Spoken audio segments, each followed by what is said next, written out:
L'administration est un peu archaïque quand vous sauvegardez le dossier et qu'un justiciable se présente devant vous pour connaître l'état de son dossier. Vous verrez que vous aurez des difficultés de retrouver le dossier. Les greffes sont bourrées de fardes des dossiers. Il y a même des fardes qui sont déchiquetées. C'est comme si nous étions à l'époque embryonnaire, à l'Antiquité. C'est vraiment difficile de retrouver un dossier de 2001, 2003, 1900 et quelques. Et dans toute cette poussière-là, parfois les agents ne veulent pas y retourner. Ils vous disent, mais chef, ça c'est trop sale, ainsi de suite. Et vous n'allez lire quoi que ce soit, vous n'allez pas vous retrouver. Si le condamné ou le prévenu s'évade, il part encore à Kinshasa, il fait les mêmes forfaits. Le juge de Kinshasa ne pourra pas détecter que celui-ci est fugitif ou bien comment.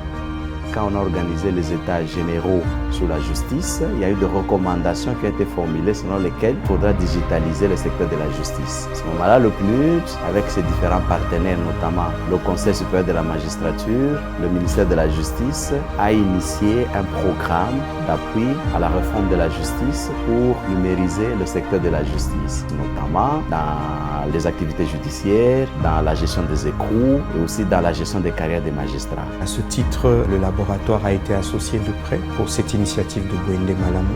L'idée, c'était de s'assurer que nous étions en train de piloter toutes les innovations qui seraient nécessaires à rendre cette approche innovante, cette approche plus efficace pour des meilleurs résultats.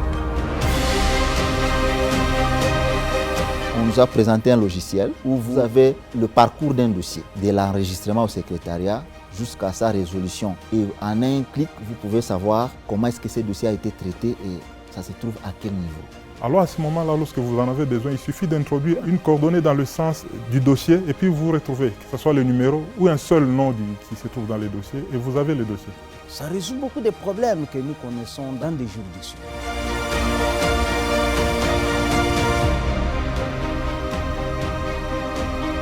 Ces informations permettent au niveau des décideurs de prendre des décisions pour arrêter les cas de corruption, les cas de fraude, les cas d'irrégularité à travers une application mobile installée au niveau des téléphones des décideurs, notamment le procureur ou le président d'un tribunal.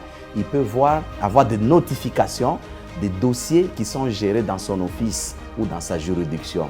Quand il y a un détenu qui a fait plus de 48 heures au cachot, ça peut directement lui donner une information et lui il peut prendre des décisions. C'est un gain en termes de rapidité dans l'administration de la justice.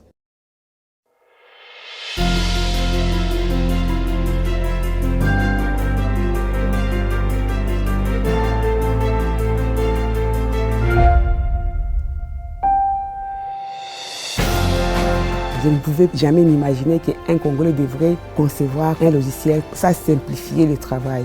Les logiciels que nous avons aidé à mettre en place et à concevoir avec la participation des bénéficiaires eux-mêmes jouissent d'une très grande appropriation. D'autant plus que c'est par leur suggestion et demande d'amélioration que le produit final a été satisfaisant. Et surtout que ça va avec la modernité et l'évolution. On ne peut pas rester quand même à marquer le pas sur place. On avait des difficultés avec l'énergie. On nous a installé le panneau qui fonctionne d'ailleurs très bien. C'est déjà beaucoup. Lorsque vous introduisez un dossier dans les systèmes, ça demande aussi les photos du prévenu. Si le condamné ou le prévenu s'évade, vous êtes capable même de lui chercher à n'importe quelle province. Là, ça peut vous aider. Avant, ça ne se faisait pas comme ça. Et nous les avons mis à contribution pour pouvoir former d'autres futurs utilisateurs et ils se sentent vraiment valorisés et cela, ça pérennise l'utilisation de ces outils.